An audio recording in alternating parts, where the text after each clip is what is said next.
안녕하십니까. 경상북도 가족센터와 함께 초등학생들을 지도해 주시는 여러 선생님, 반갑습니다. 저는 오늘 선생님들께서 초등학교 고학년 학생들을 가르칠 때 도움이 되는 영상을 소개해 드리고자 함께한 영선초등학교 교사 류효준입니다. 초등학교 고학년 특성 및 소통 방법에 대해 제가 소개를 드릴 텐데요. 이런 저는 초등학교 고학년 학생들을 12년 동안 담임교사를 해왔습니다. 그러면은 유대인 격언으로 시작해 볼까 하는데요. 선생님 혹시 이 말 들어보신 적 있나요? 물고기 한 마리를 잡아주면 하루를 살 수 있지만 그 다음 어떤 말이 이어질까요? 맞습니다. 물고기 잡는 방법을 알려주면 일생 동안 먹고 살 수 있다 라는 유대인 격언입니다. 이 유대인 격언이 말하는 것은요, 바로 우리가 하나의 내용, 지식만 가르쳐 주면은 그것만 습득하게 되지만 우리가 어떻게 공부하게 되는지, 어떻게 학습할 수 있는지를 가르쳐 준다면은 학생 스스로 학습을 지속해 나가고 평생 학습자로 성장할 수 있겠죠. 이런 우리는 아마 교육 지도사가 아닐까 싶습니다. 선생님이라고도 얘기하죠. 우리는 바로 학생들에게 어떻게 배우는지 지도하는 사람들입니다. 그러면은 어떻게 학습이 이루어지고 어떻게 배우는지는요, 두 가지 관점에서 바라볼 수 있습니다. 바로 첫 번째는 어떤 내용을 학습할 것인가. 두 번째는요, 어떻게 학습할 것인가 하는 학습 방법적인 측면인데요. 우리는 이렇게 작은 지식 하나를 전달하는 사람이 아니라 그 학습하는 방법까지도 같이 학생들과 탐구해 가는 사람이라는 것. 그렇다면은 오늘 초등학교 고학년 학생들은 어떤 내용들을 학습해 가고 그렇게 학습해 가려면 어떤 방법들을 활용하면 좋을까? 제가 소개를 하나하나 드리도록 하겠습니다. 오늘 강의의 목차인데요. 첫 번째는 고학년 교과목은 무엇이 있는지 한번 살펴볼 테고요. 그리고 두 번째는 고학년 아동의 인지적 특징과 그에 맞는 교수 전략들입니다.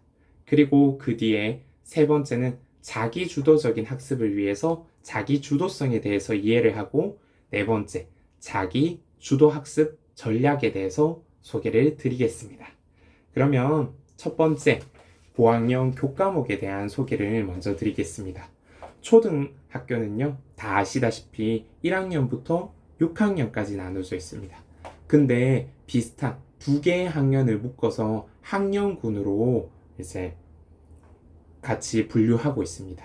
학년 간 상호 연계와 협력을 통해서 교육과정의 유연한 편성과 운영을 위해서 1, 2학년군, 3, 4학년군, 5, 6학년군 이런 식으로 두 개씩 묶어두고 있습니다. 이렇게 두 개씩 묶어둔 학년군마다 어떤 내용을 배우는지 교과가 비슷합니다. 즉 1, 2학년에 배우는 교과 따로, 3, 4학년에 배우는 교과 따로, 5, 6학년에 배우는 교과 따로인데요. 표를 보시면요. 1, 2학년에는 이제 교과가 단순하죠. 국어, 수학, 바른 생활, 슬기로운 생활, 즐거운 생활 이렇게 있습니다. 그런데 이것들이 3, 4학년으로 올라오면요. 조금 더 세분화됩니다. 물론 국어, 수학은 그대로 있는데 왼쪽에 보이듯이 사회, 네, 도덕, 수학, 과학, 실가, 체육, 예술, 영어 이런 식으로 나눠져 있는 거 보이나요? 이것을 바로 교과군이라고 한답니다. 교과군은 교육 목적상의 근접성에 따라서 학문, 탐구 대상 또는 방법상의 인접성에 따라서 유사한 교과끼리 묶어둔 것이에요. 여기서 1학년들은 이렇게 통합적인 특성을 고려해서 국어, 수학과 함께 통합교과, 바른 생활, 슬기로운 생활, 즐거운 생활을 묶어서 통합교과라고 하는데요. 이렇게 두고 있고요. 그 외의 교과들은 이제 3학년부터 통합교과가 아닌 조금 더 세분화된 교과들을 배우고 있는데요. 바로 국어, 사회, 도덕, 수학, 과학, 체육, 음악, 미술, 영어입니다. 그 중에 실과라는 과목은 5, 6학년군에 나오는 새로운 교과랍니다. 이렇게 보면은 저학년과 고학년에서 배우는 교과가 조금 다르다라는 거 이해가 되시죠? 네. 그래서 조금 더 이해하기 쉽게 이렇게 표로 정리해 보면요. 1, 2학년군에서는 이렇게 5개 교과라고 얘기할 수 있습니다. 국어, 수학, 그리고 통합교과인 바른생활, 슬기로운 생활, 즐거운 생활. 네. 그런데 바른생활, 슬기로운 생활, 즐거운 생활은 3학년이 되는 순간 통합교과가 아니라 조금 더 그 과목의 성격을 띠는 바른생활은 사회, 도덕으로 나누어지고요. 슬기로운 생활은 과학, 그리고 즐거운 생활은 음악, 미술, 체육으로 나눠지고 3학년부터 영어 교과가 새롭게 등장합니다. 그렇다 보면은 1, 2학년에서 배우는 바른 생활, 슬기로운 생활, 즐거운 생활이 3, 4학년, 5, 6학년에서 배우는 이러한 교과랑 관련이 있구나 라는 흐름이 이해되시죠? 네, 맞습니다. 이렇게 우리가 고학년으로 올라오면서 교과가 세분화되고 다양화되는 부분을 살펴보았는데요. 고학년 아동의 인지적인 특징은 어떤지 피아제의 인지 발달 이론에 따라서 한번 들여다볼 계획입니다. 인간은 경험을 통해 행동을 수정하고 조성하는 능동적인 존재라고 피아제가 말했습니다. 피아제는요, 스위스 출생의 심리학자이자 발달 생물학자인데요.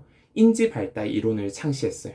이게 뭐냐면요, 아동이 자라남에 따라서 사고력과 추론 능력을 발달시키는 방법에 대한 이론인데, 연령에 따라 인지가 발달해 나가고 대략적인 인지 특징이 연령에 맞게 공통된 발달 과정을 거친다. 그렇기 때문에 나이에 맞는 교수 전략을 잘 세워야 된다. 왜냐하면은 나이에 따라서 아동이 인지할 수 있는 수준이 달라지기 때문이다 라는 얘기를 합니다. 그러면 피아제가 이야기한 인지 발달 단계는 바로 4단계로 나누어져 있는데요. 감각 운동기, 전조작기, 구체적 조작기, 형식적 조작기로 나누어집니다.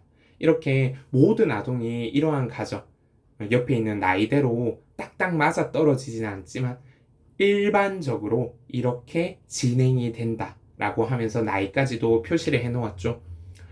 여기서 볼 때 8살, 즉 초등학교 1학년은 어디에 해당하나요? 네, 맞습니다. 바로 구체적 조작기에 해당하죠. 초등학교 저학년부터 중학년까지는 구체적 조작기에 해당해요. 그러면은 초등학교 고학년 혹은 이제 중학생들은 형식적 조작기에 해당한답니다. 그러면은 각 단계에서 우리 초등학생들을 대상으로 지도를 하다 보니까 구체적 조작기와 형식적 조작기의 아이들은 어떠한 인지 단계인지, 어떠한 인지적 특징을 띠는지를 살펴봐야겠죠? 그래서 먼저 초등학교 저학년과 중학년에 해당하는 구체적 조작기를 먼저 소개해 드리겠습니다. 유튜브를 검색해 보시면은 피아제 인지 발달 단계라고 검색하시면은 유튜브 영상, 외국 영상이긴 한데요. 영상으로도 확인할 수 있는데요. 구체적 조작기는요, 구체적인 경험을 통해서 논리적 사고가 발달됩니다. 그리고 유목화와 서열화가 가능합니다. 기납적 추론이 가능하고요. 타인의 생각과 감정이 수용 가능합니다. 또래 관계의 중요성 및 사회성을 증진시켜 나가는 단계인데요. 조금 더 제가 예를 들면서 소개해 드리겠습니다. 저학년, 중학년이 구체적 조작기에서는 구체적인 경험을 통해 논리적 사고가 발달합니다. 수학 시간을 예로 들면요. 아이들이 수를 처음 배우잖아요. 우리는 어른이라서 혹은 초등학교 고학년만 돼도 3이라고 하면은 그냥 3개라고 인식을 해요. 근데 1학년, 2학년 학생들은 이 수를 인식할 때 구체적으로 보여줘야 된다라는 거죠. 2라는 숫자를 인식하기 위해서는 물건 2개 혹은 여기 나오듯이 작은 조각 2개를 두면서 2야. 그리고 또 2가 있네. 이것을 합치면은 실제로 4개가 된다라는 현상을 함께 구체적으로 살펴보고 또 만져보고 조작해 가면서 수 개념을 이해하게 된답니다. 우리 전통놀이 문화, 윷놀이라는 것도 설명만으로는 받아들일 수가 없어요. 실제로 체험해보고 만져보고 경험을 통해서 윷놀이를 포함한 전통놀이 문화를 이해해 가는 거죠. 네, 이렇게 구체적인 경험을 통해서 사고가 발달해 갑니다. 이때 서열화와 유목화를 할 수 있게 되는데요. 첫 번째, 두 번째 순서, 세 번째 순서, 네 번째 순서 등과 같이 이야기 장면을 순서대로 떠올려서 순서 맞추기와 같은 것들을 할 수 있어요. 또 유목화라고 하면 분류하는 거죠. 이렇게 묶고 비슷한 것끼리 묶는 것들을 또 마인드맵을 통해서 정리하는 이러한 방법도 할 수 있답니다. 네. 그리고 중학년 이후가 되면은 기납적 추론을 할 수 있는데요. 이게 뭐냐면은 구체적인 예시를 통해서 추상으로 나가는 겁니다. 선생님들 진분수, 가분수 아시나요? 네. 3분의 2와 같이 분모가 이제 분자보다 큰 분수를 진분수라고 하죠. 이런 분수들을 그냥 설명으로만 하면 안 되죠. 구체적인 예시들 4분의 3, 3분의 2, 2분의 1과 같은 것들을 적어두면서 이러한 것들의 공통점이 뭐지? 하다 보면은 분수에서 아랫부분이 더 커요 하는 이런 공통점을 통해서 이런 것들을 바로 진분수라고 해 라는 분수의 개념을 익혀간다라는 거죠. 이거는 앞서서 말씀드린 것처럼 경험을 통해서 습득하는 것과 비슷해요. 우리 하나하나의 예시들을 탐구해가면서 공통점을 알게 되고 어떠한 깨달음을 이해해가는 거죠. 그리고 이때가 되면요, 이제 타인의 감정과 생각을 수용할 수 있게 돼요. 아마 어린이집, 유치원에 다닐 때 너무나도 자기중심적이던 그런 사고와 감정에서부터 조금은 벗어나면서 타인의 감정과 생각도 내가 헤아릴 수 있게 되는 거죠. 그렇다 보니까 당연히 또래 관계 및 사회성이 증진됩니다. 그러면서 함께 공부할 수 있고 모둠 학습을 할 수도 있겠죠. 네, 그렇다 보니까 배운 내용을 친구에게 가르치거나 또 퀴즈로 만들어서 서로 묻고 답하는 이러한 전략을 사용해도 좋습니다. 네, 제가 저학년과 중학년까지도 얘기를 같이 했는 이유는요, 고학년과 구분되는, 즉 저학년, 중학년에서 어떤 특징이 있는지 알아야지 고학년에서 어떤 특징으로 나아가는지 알 수 있겠죠. 그리고 제가 지금 설명드리는 부분들은 일반적인 특징이에요. 즉 고학년 중에서도 여전히 저학년의 특징에 머물러 있는 학생들도 있을 거예요. 그렇다 보면 선생님들께서도 학생들과 저학년에 혹은 중학년에 있는 이러한 인지 발달 단계에서 아직은 서열화와 유목화를 잘 못하네 한다면은 이 학생의 발달 단계가 이 부분에서는 조금 느리다는 걸 인지하고 그 부분을 활용하는 수업을 아까 예를 들면 마인드맵과 같은 부분을 활용해 나갈 수 있겠죠? 그러면 이제 고학년 학생이 형식적 조작기로 인지 발달 단계가 넘어가는데요. 이 단계에서는 추상적 개념과 가설에 대한 이해가 가능합니다. 자, 이제 보이지 않는 것에 대해서도 이해할 수 있다는 거죠. 그리고 아까 기납적 추론 말고도 연역적 추론이 가능하고요. 조합적이고 체계적인 사고가 가능합니다. 그리고 초등학교 고학년이 되면요, 이제 성인과 비슷한 사고방식을 띄어요. 하지만 감정적으로 아직 미숙하다는 점 선생님들 이해해 주세요. 형식적 조작기, 즉 고학년 학생들은요, 추상적 개념, 가설에 대한 이해가 가능한데요. 우리 눈에 보이는 수나 혹은 어떤 물건에 대해서는 저학년, 중학년에서도 충분히 얘기할 수 있죠.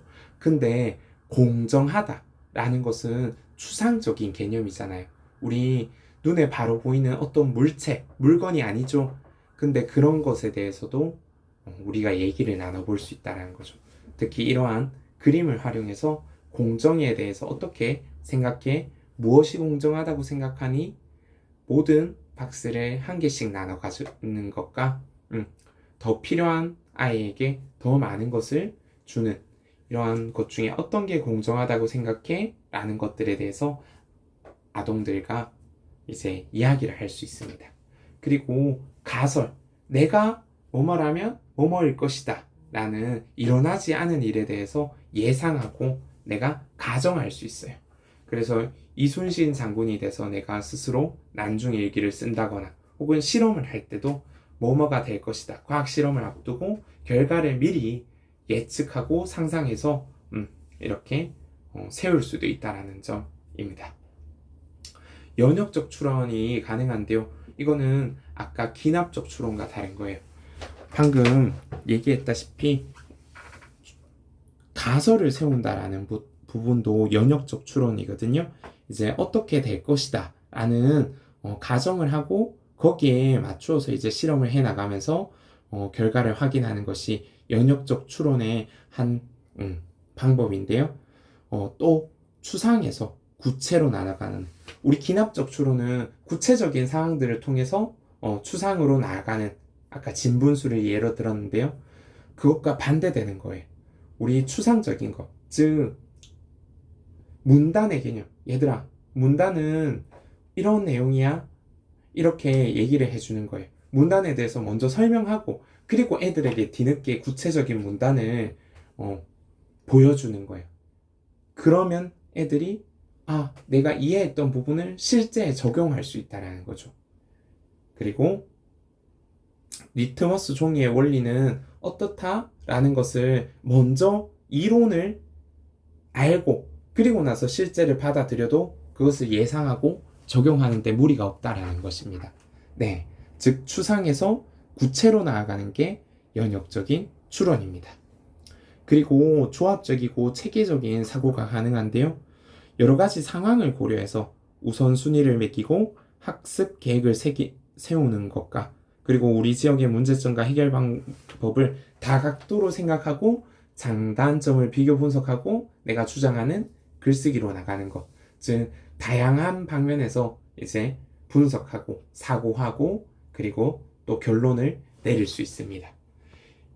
이렇게 초등학교 학생들의 단계인 구체적 조작기와 형식적 조작기에 집중해서 아동들의 특징을 살펴봤어요.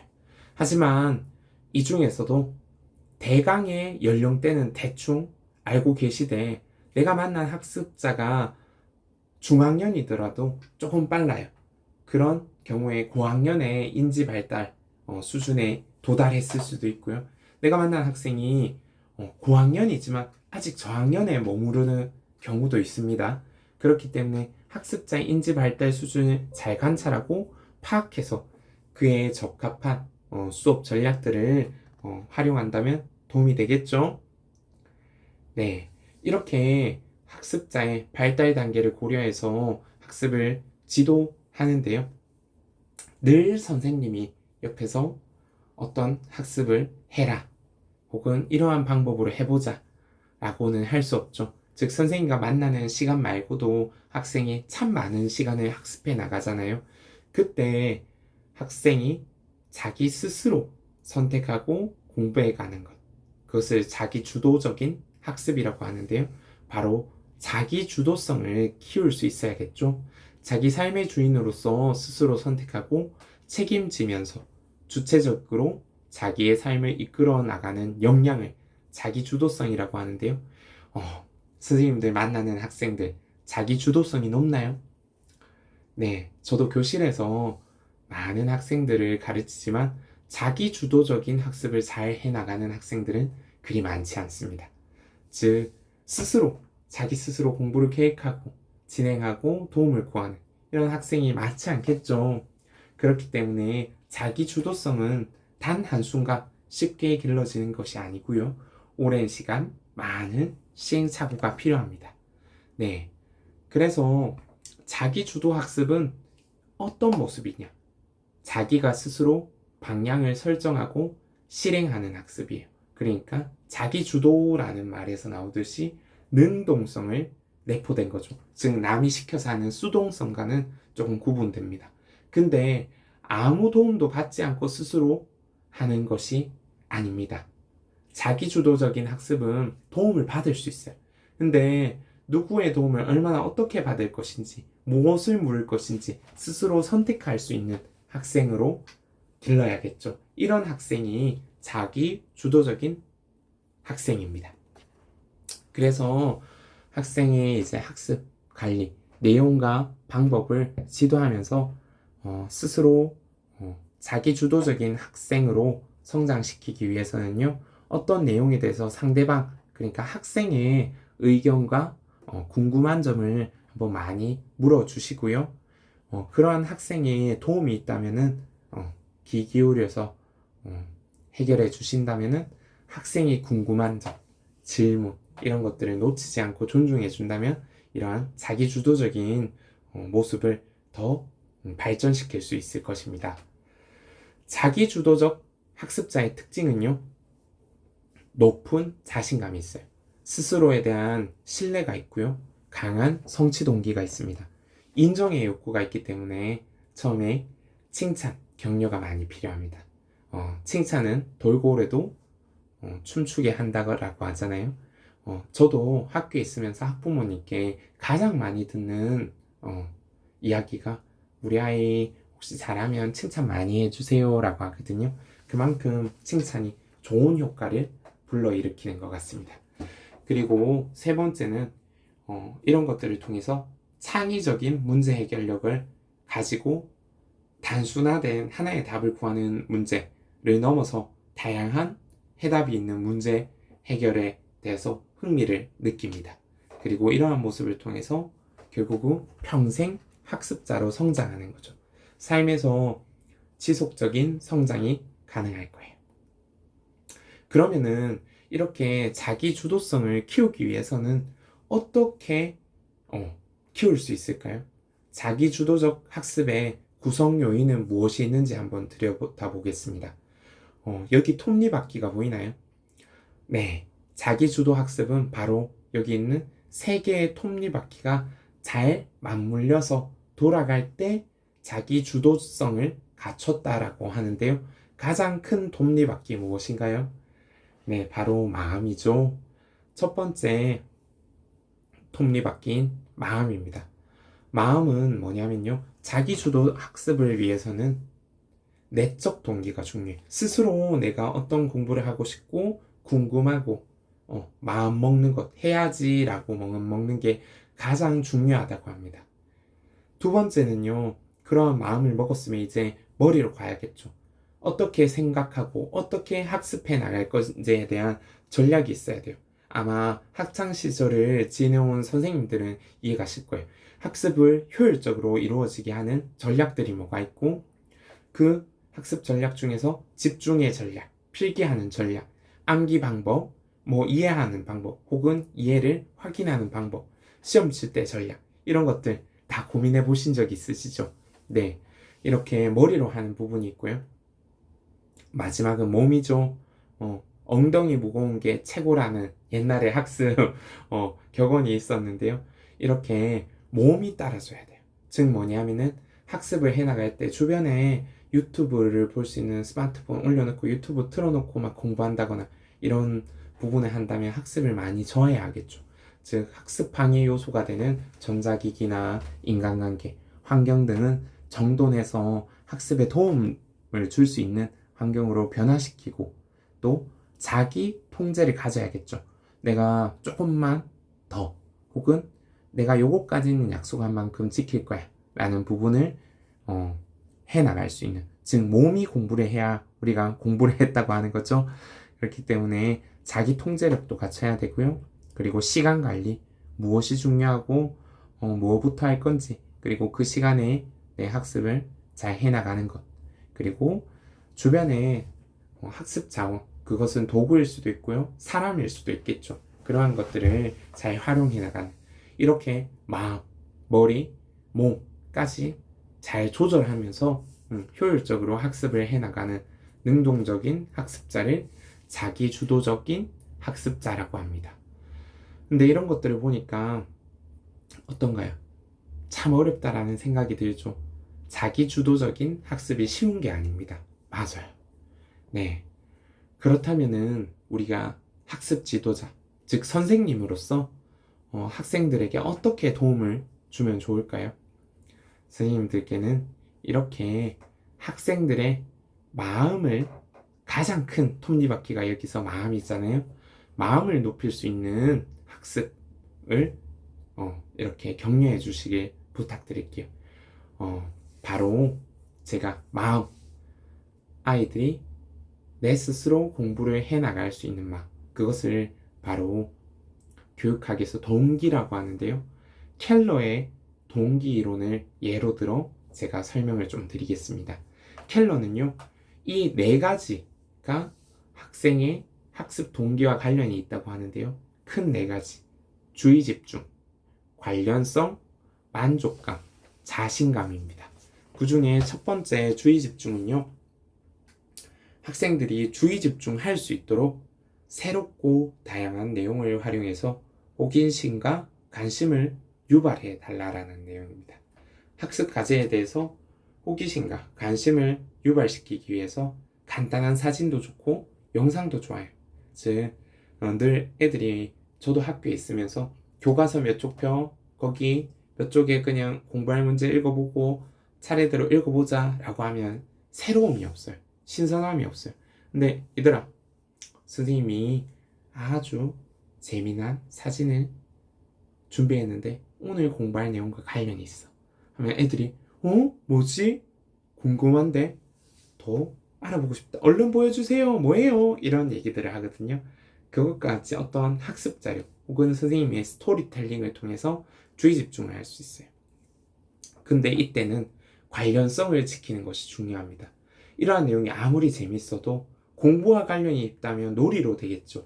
그렇기 때문에 학생에게 이러한 공부와 혹은 공부에 쓰는 자료가 학습과 관련이 있고, 그리고 친밀하고 나에게 익숙한 자료, 혹은 이게 중요한데 라고 느끼는, 내 삶과 관련이 있는데 라고 느낀다면은 중요한데 나 이 들어본 적 있어, 배워봐야겠다, 이렇게 느끼게 된답니다. 세 번째는 만족감인데요. 만족감, 학생들이 어디서 만족감을 얻을까요? 배운 것 혹은 알게 된 것을 내가 뽐낼 수 있을 때, 즉 적용할 수 있을 때 만족감을 느껴요. 내가 지식으로만 딸딸 외고 그것이 그냥 머물고 활용되지 않으면 머릿속에서 사라지겠죠. 그리고 이게 정말 중요하구나 인식하지 못하게 되는데, 학습 내용을 활용할 기회와 적절한 보상, 칭찬, 격려, 이런 것들을 통해서 학습의 만족감을 느낄 수 있습니다. 그렇다면 동기가 높아지겠죠. 그리고 마지막으로 자신감. 이렇게 만족감과 자신감은 또 연결이 되어 있는데요. 내 성취에 대한 보상을 느끼면 자신감도 없고요. 또 근데 다양한 애들이 있잖아요. 학습 수준이 높은 학생과 낮은 학생들이 있는데 다 똑같이 일괄적인 평가를 진행하거나 과제를 한다면 어렵겠죠. 그래서 학생 스스로가 수준에 맞는 내 학습 과제와 난이도를 선택할 수 있다면 성공 경험을 통해서 자신감을 얻게 되는 거예요. 그래서 꼭 모든 일괄적인 그러한 과제나 혹은 평가로 진행하기보다는 내가 가르칠 학생을 보고 그 학생을 지도해 가면서 그 학생에게 맞는 과제, 난이도를 조절하시길 바랍니다. 그때 그 학생이 너무 쉬운 수준도 아니고요, 너무 어려워서도 안 되겠죠. 그 학생이 충분히 할 수 있는 부분과 도전적인 문제들을 같이 혼합해서 한다면은 학생들에게 도전도 될 것이고 성공에 대한 자신감도 높일 수 있을 것입니다. 이렇게 학생들에게 여러 동기, 전략을 통해서 네 가지 동기 이론을 통해서 학생들을 가르치면 학습 동기를 높이고 자기 주도적인 학습자로 성장시킬 수 있다고 했는데요. 제가 한 개 더 소개해 드린다면 다중지능 이론을 기억하고 활용한다면 학생들의 동기를 높일 수 있다. 이게 뭐냐면요, 가드너가 다중지능 이론이라는 것을 얘기했어요. 뭐냐면은 학생들마다 강점 지능이 따로 있다. 그 강점 지능을 활용해서 학습을 하면은 학습의 효율성이 높아질 수 있다. 그리고 강점 지능을 활용해서 약점 지능을 보완한다면은 또 많은 성장을 도울 수 있다. 선생님, 어떤가요? 말이 어렵지 않고 충분히 이해되시죠? 선생님들도 관심 있는 것, 그리고 내가 잘하는 부분을 통해서 학습해 나가면 쉽고 자신감이 있잖아요. 체육 잘하는 아이는 어느 시간이 기다려지겠어요? 체육 시간에 기다려줘요. 내가 수학 문제 푼 게 너무 좋아요. 그러면 수학 시간이 기다려지겠죠. 그것과 마찬가지예요. 그렇다면은 다중지능 이론, 강점지능, 지능은 어떤 것들이 있지? 라는 것에서 가드너가 이렇게 8가지 지능을 소개했어요. 인간 친화지능, 자기성찰지능, 자연지능, 공간지능, 음악지능, 신체운동지능, 논리수학지능, 언어지능. 선생님들은 이 8가지 지능 중에서 어떤 지능이 나와 관련돼서 높다고 생각하나요? 아마 제가 예상해 보건대 다른 사람들을 많이 만나고 대화로서 이끌고 가르치는 선생님은요, 인간 친화 지능과 언어 지능이 높지 않나 싶습니다. 물론 다른 지능들도 높을 수 있겠죠. 이렇게 사람마다 보면요, 학생들 가르칠 때마다 어떤 아이는 신체 운동 능력이 뛰어난 학생도 있을 거고요, 어떤 아이는 언어 지능이 높은 친구들도 있을 거예요. 그러한 학생마다 파악을 통해서 그 아이가 잘하는 부분을 활용해서 학습에 활용하면 어떨까라는 것이 바로 다중지능 이론인데요. 학생의 지능을, 강점 지능을 통해서 이렇게 다양한 전략들을 제가 매칭해 넣었으니까 살펴보시고 활용해 보시길 바랍니다. 네. 그리고 모든 학생들에게 공통적으로 중요한 부분이 바로 이 학습 효율성을 높이는 방법입니다. 선생님, 학습을 하고 나서 하루가 지나요. 그리고 나서 아이들에게 남는 지식, 정보의 양은 얼마일까요? 여기 바로 피라미드가 있습니다. 24시간이 지나서 선생님의 강의만 들었던 학생들은 5%만 그 지식이 남아요. 그리고 읽기를 직접 했어요. 그런 학생들은 10%. 어떤가요? 굉장히 낮죠. 하지만 이러한 효율성이 높아지는 피라미드 가장 아래쪽은 바로 서로 설명하기입니다. 구체적인 경험과 체험을 해나가는, 실제 해보는 것보다도 서로 설명하는 것이 높다라는 거죠. 즉, 아이들에게 학습을 하고 나서 내가 이해한 바를 스스로 설명해 볼 기회를 제공해 본다면은 고차원적 사고로 나아가서 설명을 통해서 또 강화가 되겠죠. 그래서 이런 말이 있는 것 같아요. 설명하지 못하는 것은 알지 못하는 것이다. 즉, 설명하다 보면 확실하게 안다라고 이해해도 될 것 같습니다. 그래서 학생들에게 꼭 학습을 하고 나서 선생님 굉장히 열정적으로 가르치고 나서 일방적으로 이렇게 수업을 끝내기보다는 오늘 수업을 돌아보고 성찰하고 그리고 한번 써보고 내가 익힌 내용들이 뭔지 그리고 그것을 스스로 설명해서 다시 가르치는 기회를 준다면 좋아요. 여기 존 듀이라는 학자가 말했어요. 우리는 경험으로부터 배우는 것이 아니다. 경험을 성찰함으로써부터 학습한다. 네, 배운다입니다.